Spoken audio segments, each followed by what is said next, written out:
नमस्कार, केवी न्यूज़ देख रहे हैं आप। केवी न्यूज़ खबर आपकी में आपका स्वागत है। खबर आजकल में खबर स्पेशल आपको दिखा रहे हैं। अंकिता भंडारी मर्डर केस को हो गए 2 साल।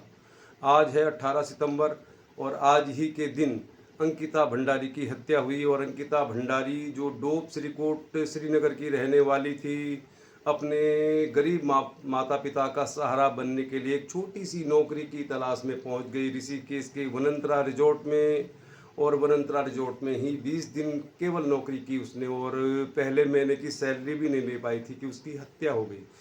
2 साल बीतने के बाद भी अंकिता भंडारी के लिए कैंडल जलाई जा रही है, सरकार के खिलाफ नारेबाजी हो रही है, लेकिन इतना लंबे समय होने के बाद भी अंकिता भंडारी को इंसाफ नहीं मिला। उसके माता पिता के, खास तौर पर उसकी माता की हर गुजरते दिन के साथ रोती हुई तस्वीरें लोगों के सामने आई। और सबसे बड़ा सवाल यही है कि उत्तराखंड की एक ऐसी बेटी जो गरीब घर में पैदा हुई, अच्छे अंकों से 12वीं पास किया, 1 साल का कोर्स भी किया और उसके बाद उसने यही सोचा कि अब वो अपने पैरों पर खड़ी हो जाएगी, कुछ पैसा कमाएगी, अपने माँ बाप का सहारा बनेगी, लेकिन ऐसा हुआ नहीं।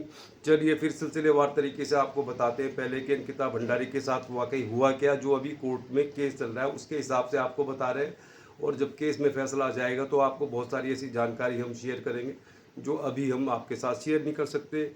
तो 28 अगस्त के आसपास अंकिता भंडारी को वनंतरा रिजॉर्ट ऋषिकेश तो नहीं कह सकता, अब उसे एक सुनसान जंगल के बीच बने रिजॉर्ट में नौकरी का विज्ञापन निकला था। नौकरी की विज्ञापन निकलने के बाद अंकिता भंडारी का चयन हो गया। तो अंकिता भंडारी के पिता वीरेन भंडारी अपनी बेटी के साथ पहुंचे वनंतरा रिजॉर्ट। सुनसान जंगल बने रिजॉर्ट को लेकर उसके पिता को स्वाभाविक तौर पर संदेह हुआ, जैसे हर एक बेटी के पिता को होता है कि ये जो रिजॉर्ट है ये जंगल में बना हुआ है और यहाँ पर उसकी बेटी कैसे नौकरी करेगी। लेकिन जो आरोपी जेल में बंद हैं उनको, उनकी जो साजिश थी उसका पहला कदम यही था। अंकिता भंडारी के पिता को लगा कि ये जो रिजॉर्ट है ये उसकी बेटी के लिए सुरक्षित नहीं है, लेकिन कुल की तारे जो वनंतरा रिजॉर्ट के मालिक थे उन्होंने विश्वास दिलाया, भरोसा दिलाया कि यहाँ पर बहुत सारी और लड़कियों की नियुक्ति होने वाली नहीं है। और इस तरह का व्यवहार किया कि जैसे वो अंकिता भंडारी को एक बहन बेटी की तरह रखेंगे। तो फिर बेटी की इच्छा और बाप की मजबूरी, अंकिता भंडारी ने वहाँ पे नौकरी ज्वाइन कर ली। और उसके पिता वीरेन भंडारी भी ये सोच के संतुष्ट हो गए कि चलो होटल का जो मालिक है, रिजॉर्ट का जो मालिक है, उसका व्यवहार बहुत अच्छा है। और जैसा उन्होंने आश्वासन दिया था कि कुछ समय बाद यहाँ पे बहुत सारी और भी लड़कियाँ आ जाएंगी, तो फिर इस तरह की बात नहीं होगी। वीरेन भंडारी तो अपने घर डोब श्रीकोट श्रीनगर पहुँच गए, लेकिन अंकिता भंडारी फंस गई चंगुल में। तो अंकिता भंडारी रिसेप्शनिस्ट के तौर पर वहाँ पर काम करने लग गई। और जिस तरह वनंतरा रिजॉर्ट की अब आपको खबरें मिल रही होंगी, तो बहुत जल्दी उसको एहसास हो गया कि ये जो रिजॉर्ट है ये उस तरह का रिजॉर्ट नहीं है, मतलब यहाँ पर कुछ इस तरह की गतिविधियाँ होती हैं। लेकिन अंकिता भंडारी इससे पहले की कुछ जानकारी शेयर कर पाती है अपने माता पिता के साथ या समाज में, इससे पहले उसकी हत्या होगी। तो 18 तारीख को यानी 18 सितंबर को जब अंकिता भंडारी का फ़ोन शाम को स्विच ऑफ जाने लगा, तो उसके फेसबुक फ्रेंड्स जो जम्मू के रहने वाले पुष्पदीप हैं उनको बड़ा संदेह हुआ। और आपको बता दें, हम इस अंकिता भंडारी केस की जितनी जानकारी हम आपको दे सकते हैं, हमसे ज़्यादा इस केस को शायद ही किसी और ने स्टडी किया होगा। तो जो पुष्पदीप अंकिता भंडारी का बॉयफ्रेंड था, फेसबुक पे मिले थे और वनंतरा रिजॉर्ट में 1-2 दिन पहले वो ठहरा था एक रात के लिए। और जब 18 तारीख की शाम को अंकिता का फ़ोन नहीं लगा तो फिर उसको डाउट हुआ। असल बात यह है कि पुष्पदीप एक इंजीनियरिंग का स्टूडेंट था और अंकिता भंडारी के साथ उसके प्रेम संबंध थे।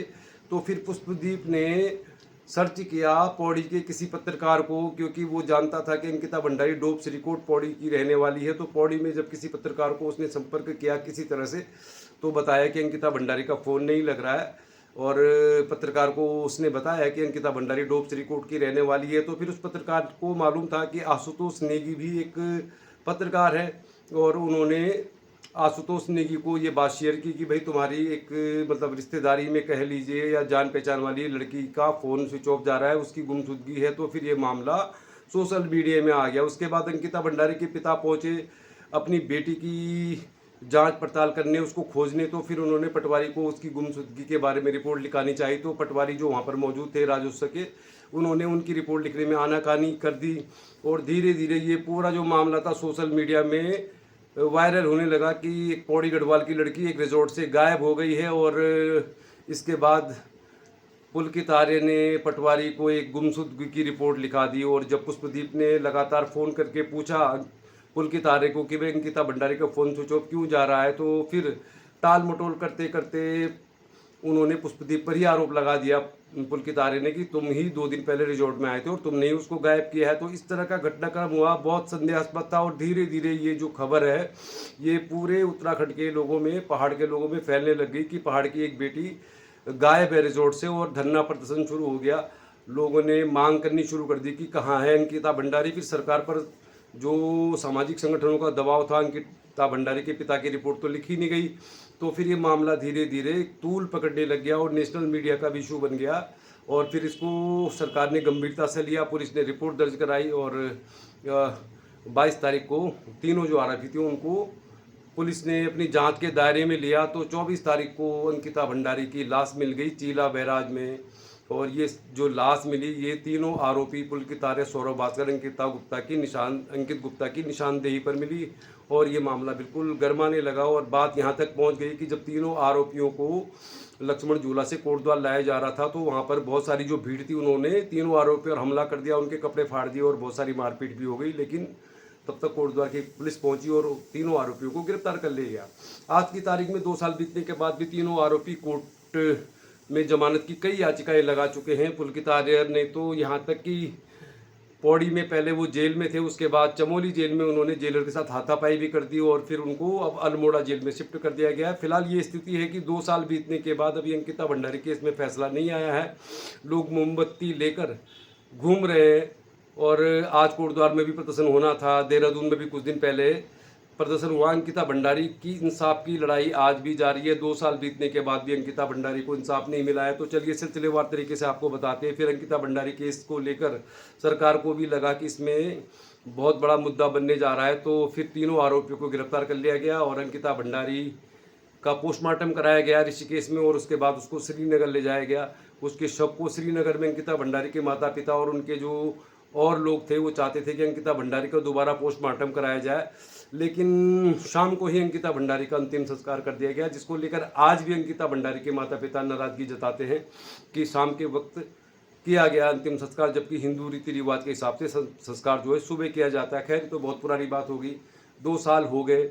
उसके बाद पुलिस ने जांच पड़ताल शुरू की और उस सीन को भी दोहराया गया, मतलब तीनों आरोपियों को चीला बैराज में भी ले जाया गया और फिर अब ये मामला कोर्ट में है और हम उम्मीद कर रहे हैं कि इसमें फैसला आ जाएगा। लेकिन अंकिता भंडारी का जो मामला है इसने सरकार को निश्चित तौर पर बैकफुट पर भी खड़ा किया और सरकार की मंशा पर भी सवाल उठते हैं।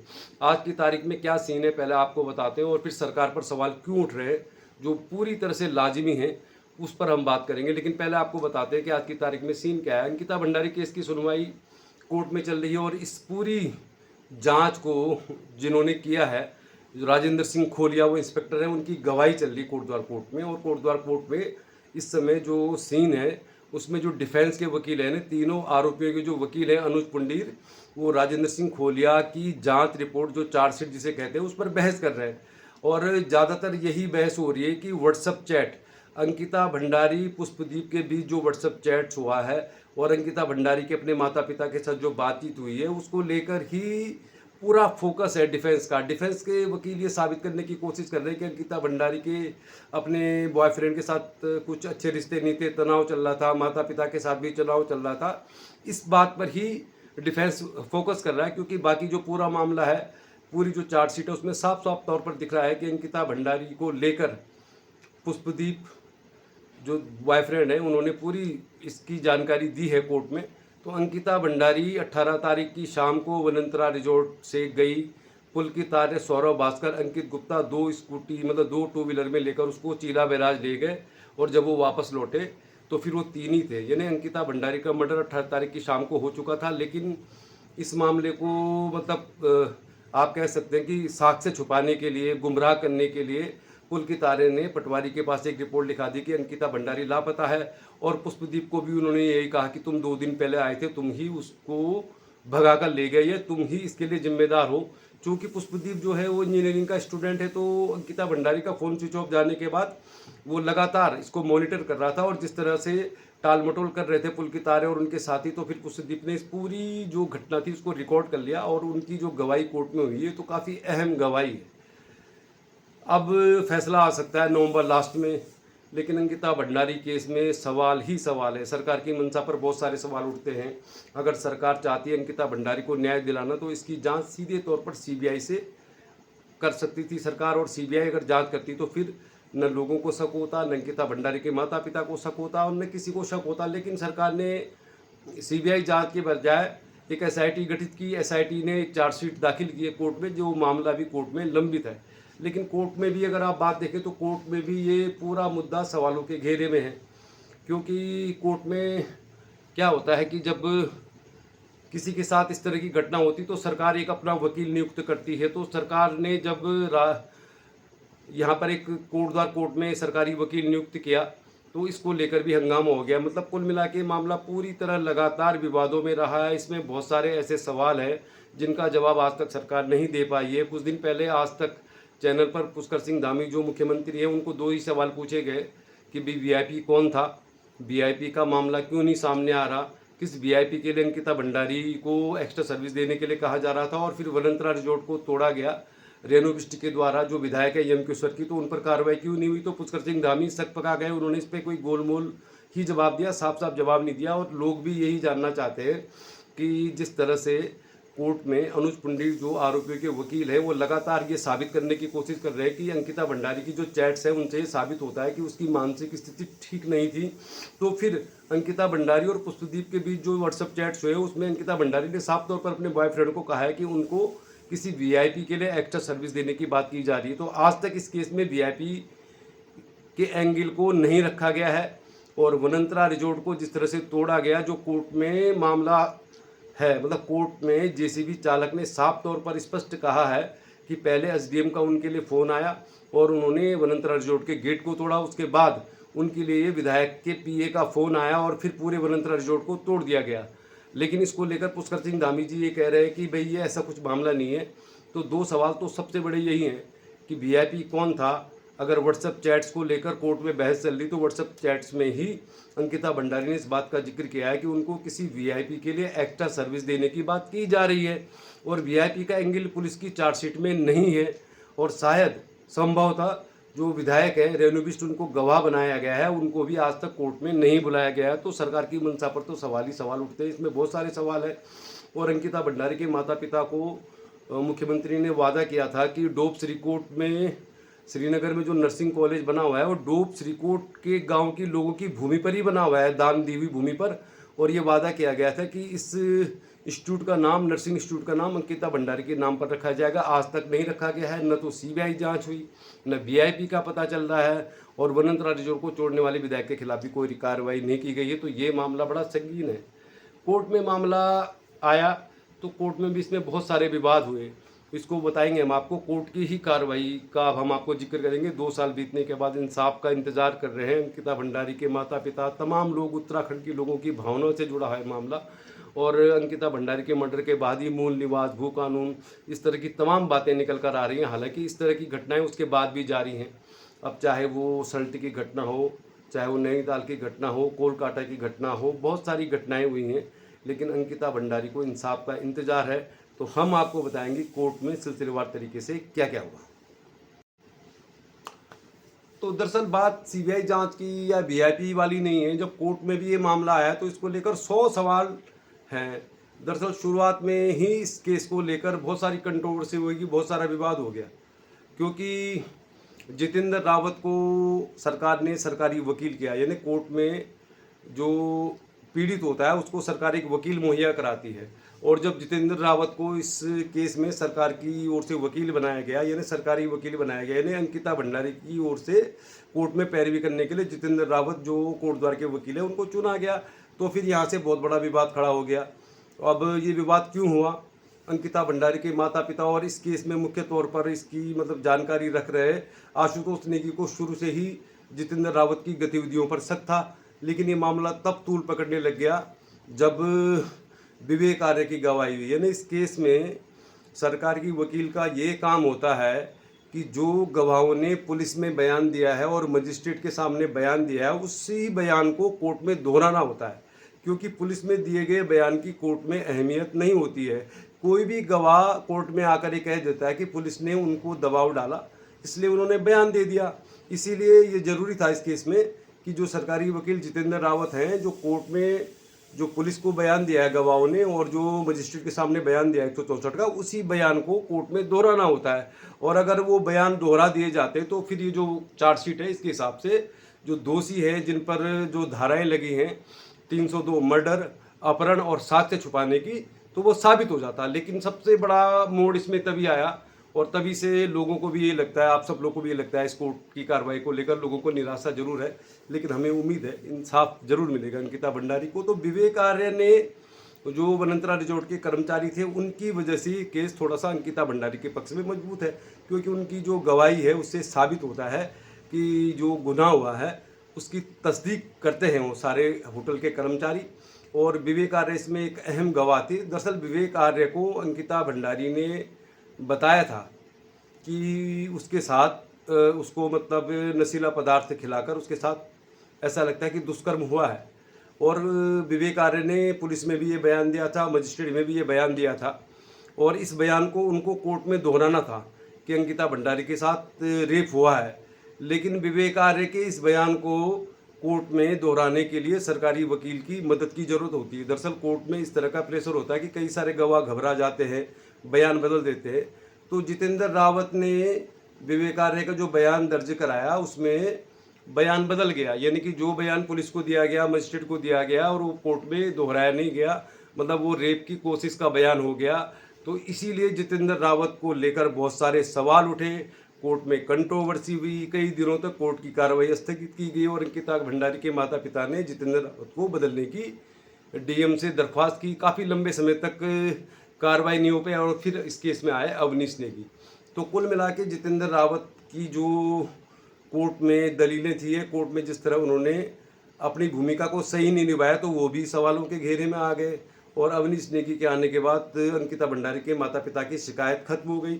अंकिता भंडारी का केस कोटद्वार में चल रहा है। एडीजे रीना नेगी की अदालत में इस केस में अभी थोड़ा सा समय और लगेगा। अभी राजेंद्र सिंह खोलिया जो जांच अधिकारी है, उन्होंने अपनी जो पूरी जानकारी है कोर्ट में दे दी है। अब उनकी जानकारी जो कोर्ट में है उसको लेकर अब डिफेंस के वकील उनसे सवाल कर रहे हैं। और जैसा मैं आपको शुरू से कह रहा हूँ, उनका एक ही मुद्दा है कि अंकिता भंडारी के कैरेक्टर को लेकर, उसकी मानसिक स्थिति को लेकर वो कोर्ट में ये साबित करने की कोशिश कर रहे हैं कि भाई उसकी मानसिक स्थिति सही नहीं थी। यानी व्हाट्सएप चैट में हो सकता है कि उसने पुष्पदीप के साथ कुछ इस तरह की बात की हो। जो प्रेमी लोग होते हैं उनके बीच कभी अनबन भी होती है, माता पिता के साथ भी अनबन होती है। तो कुल मिला के व्हाट्सएप चैट को लेकर ही जो डिफेंस के वकील हैं वो साबित करने की कोशिश कर रहे हैं कि अंकिता भंडारी की मानसिक स्थिति सही नहीं थी। लेकिन इसी व्हाट्सएप चैट में ये भी कहा गया है, जो अंकिता भंडारी ने अपने बॉयफ्रेंड पुष्पदीप से कहा कि उनको किसी वीआईपी के लिए एक्स्ट्रा सर्विस देने की बात की जा रही है।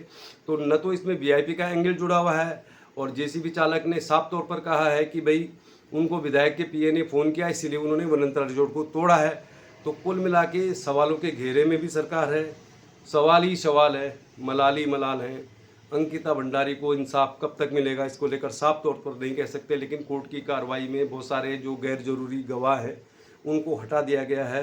और हम उम्मीद कर रहे हैं कि राजेंद्र सिंह खोलिया से जब डिफेंस के वकील जिरह कर लेंगे और 30 तारीख को शायद ये जिरह होगी, समाप्त हो सकती है 30 तारीख को, उसके बाद डिफेंस को भी मौका मिलेगा कि अपने वो गवाह पेश करेंगे।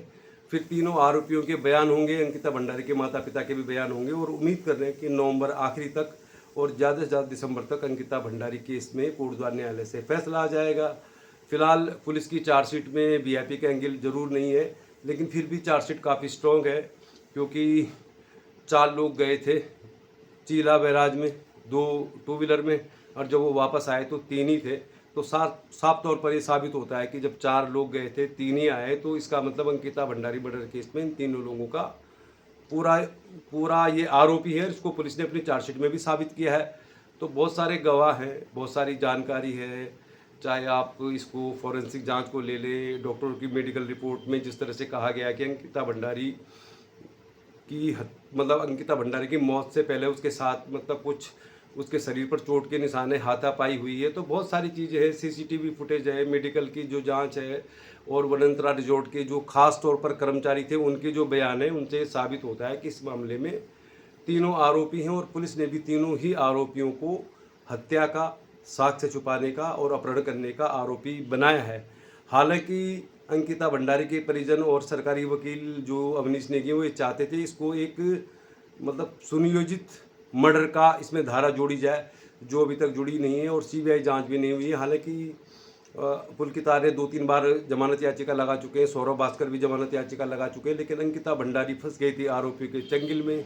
उसको वो निकलना भी चाहती थी इस वनंतरा रिजॉर्ट से, लेकिन 20 दिन नौकरी करने के बाद ही उसका मर्डर हो गया।